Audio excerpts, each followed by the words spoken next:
ছোট মা বড় মা ঘরের দিকে অল্প বাইরে বাইরাও। গেদা বিনা হওয়ার পরে একদিন আঙ্গ খোঁজ খবর নিলি না, আজকে আবার কি মনে করে আইসত? মা আর কি মনে করাম, এত কষ্ট করে তুমি বউরে লেখাপড়া করাইছি, আজকে চাকরি পাইছে হে খুশিতে তুমি নিয়ে কাপড় নিয়েছি ধরো মা। গেদা তোমার বড় চাকরি আছে শুনে খুব খুশি হইলাম।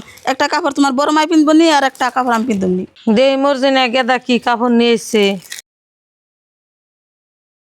গেদা কাপড় গোনা দেখে তো খুব পছন্দ হয়েছে, তুমি এটা না আমার ওইটা ধোয়ামতে কালার পিনতাইছি। বুঝি এনে যেটা ভাল লাগে সেটা এনে পিনবেন নি। ও বো মর্জিনা কাপড় নে ঘর নে থগা যে শুননান নাগে নিমনি আর বউ আর গেদা গড়া হোক খাওয়া দাওয়া করে তার যায় নিয়ে বসে রাখলে। না মা খাওয়া দাওয়া কম না, আনে কত যাই আবার আং করতে যা খবর কম।